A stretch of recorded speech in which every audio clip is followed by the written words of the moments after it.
William Pitt, known as Pitt the Younger, became Prime Minister of Great Britain at the age of 24.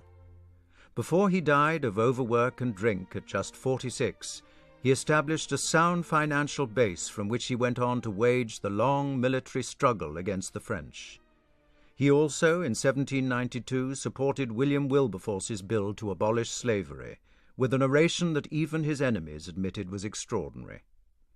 The bill finally reached the statute books in the year of Pitt's death, 1806. There was a time, sir, when the very practice of the slave trade prevailed among us. Slaves, as we may read in Henry's History of Great Britain, were formerly an established article in our exports.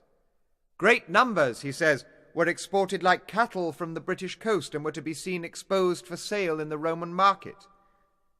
But it is the slavery in Africa which is now called on to furnish the alleged proofs that Africa labours under a natural incapacity for civilization, that Providence never intended her to rise above a state of barbarism, that Providence has irrecoverably doomed her to be only a nursery for slaves for us free and civilized Europeans.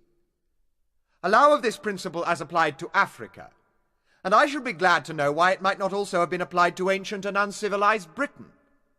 Why might not some Roman senator, reasoning on the principles of some honourable gentleman and pointing to British barbarians, have predicted with equal boldness, there is a people that will never rise to civilization, there is a people destined never to be free.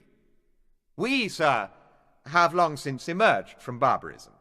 We have almost forgotten that we were once barbarians. There is indeed one thing wanting to complete the contrast and to clear us altogether from the imputation of acting even to this hour as barbarians. For we continue even to this hour a barbarous traffic in slaves. Sir, I trust we shall no longer continue this commerce, to the destruction of every improvement on that wide continent, and shall not consider ourselves as conferring too great a boon in restoring its inhabitants to the rank of human beings.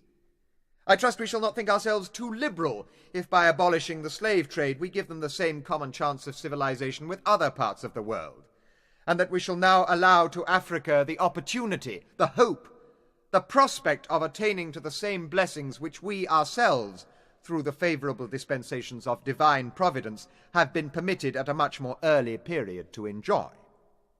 If we listen to the voice of reason and duty, and pursue this night the line of conduct which they prescribe, some of us may live to see a reverse of that picture from which we now turn our eyes with shame and regret.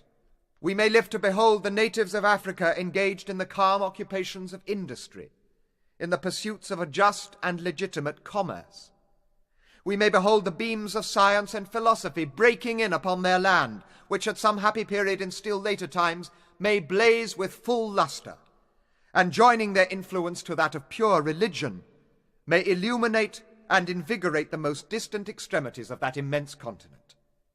Then may we hope that even Africa, though last of all the quarters of the globe, shall enjoy at length in the evening of her days those blessings which have descended so plentifully upon us in a much earlier period of the world. Then also will Europe, participating in her improvement and prosperity, receive an ample recompense for the tardy kindness, if kindness it can be called, of no longer hindering that continent from extricating herself out of the darkness which, in other more fortunate regions, has been so much more speedily dispelled. William Pitt, known as Pitt the Younger, became Prime Minister of Great Britain at the age of 24. Before he died of overwork and drink at just 46, he established a sound financial base from which he went on to wage the long military struggle against the French. He also, in 1792, supported William Wilberforce's bill to abolish slavery, with an oration that even his enemies admitted was extraordinary. The bill finally reached the statute books in the year of Pitt's death,